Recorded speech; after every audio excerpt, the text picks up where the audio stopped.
Hey gang, so here's some red flags when it comes to choosing a repair shop. So one of the red flags that I'm going to say is a red flag, some of y'all will not agree with me and that's okay.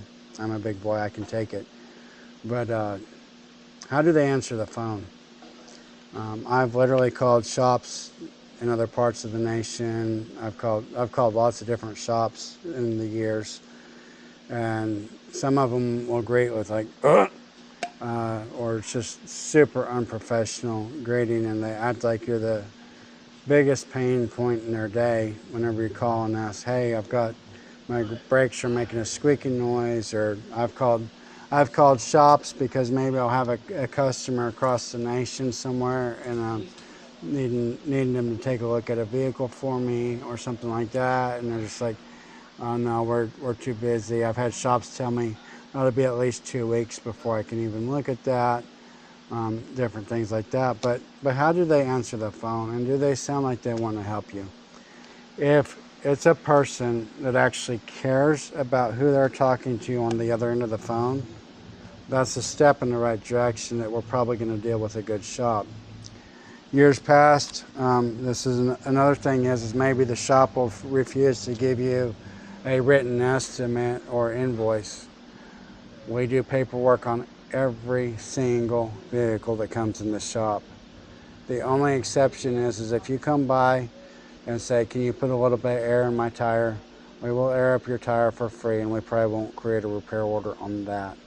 Anything else, we're going to actually write a repair order on it, even if it's a complimentary inspection, so that we can track how many vehicles we touched, that we can track how many people we helped, and then and it creates that paper trail of maybe you come in and maybe you got brake issues or whatever, and maybe you decline to do the repairs. We're going to actually give you a copy of the declined work order saying, here, we presented the work, you declined it for whatever reason, and now there's a paper trail that there was an opportunity presented where you could do the repairs and you made a different decision, right? But the other reason that it's always good that there's paperwork that goes with this, even if they're just texting you a receipt or emailing you a receipt or whatever, we do a lot of stuff paperless here as well, but we'll give you a paper copy as well if you need it, if you want it. But in years past, what would happen is I had a service advisor, meaning one of the salespeople up front, that he was pocketing cash tickets, meaning that he would find an opportunity when I wasn't at the shop.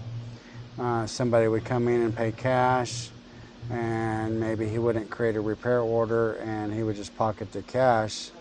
And the way I figured this out and found out about it was one day somebody came in to get some warranty work done on a repair that had been handled by him, and when I couldn't find their name in the system and I couldn't find the vehicle in the system, I then asked the customer who, what, when, and where, and was able to determine that that he'd had a little bitty repair done. They charged him $50 cash, and that money was stolen from the business. So you're going to be dealing, somebody that doesn't want to provide paperwork could not be on the up and up, and they might actually be a threat to the business as well as yourself.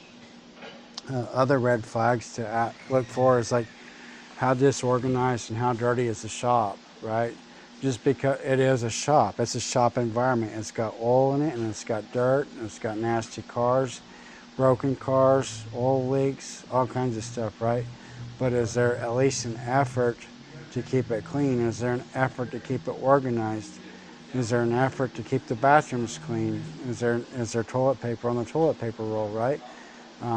Just different little things like that. But another question, for us, whenever we do a repair, if the repair is going to be more than $2,000, then we get a deposit of half down so we can order parts. That does not mean that we're a red flag shop or any, it's just the operating system. Lots of these parts I have to pay for, especially when there's special order, I have to pay for them up front. So a half down deposit means that you're vested in doing the job and that you're committed to doing it just as much as I'm committed to doing it. However, some I've heard of some shops want you to pay the whole repair in advance. I don't recommend that, and that's just horrible business. It's bad business. Don't do that. If they're asking for half down, that's standard practice. But get it in writing. Get a receipt. Get that the payment was actually applied to such and such ticket. If you've got a $10,000 ticket and you make a $5,000 payment, then your ticket should show that $5,000 payment was applied on such and such repair order, right? So you can ask a shop, do you have insurance? In the world that we live in today, there's lots of people that's trying to figure out how to cut operating costs and overhead on vehicles, right? Insurance is a huge overhead expense to a shop. So ask, do you have insurance? I don't recommend doing business with a shop that doesn't have insurance.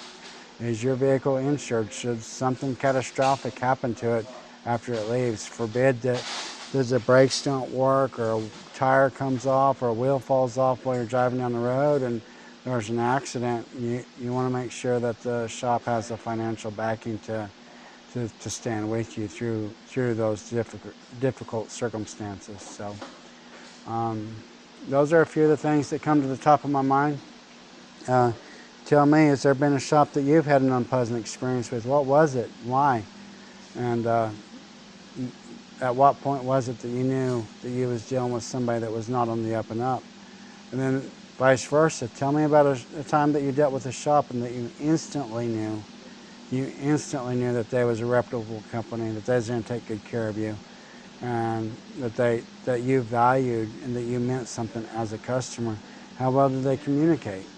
Are they calling you when they say they're going to? And all those different things. All those come to formulate a big picture of what kind of business you're dealing with. Hope this helps. Looking forward to hearing what y'all tell me. See you in the next video.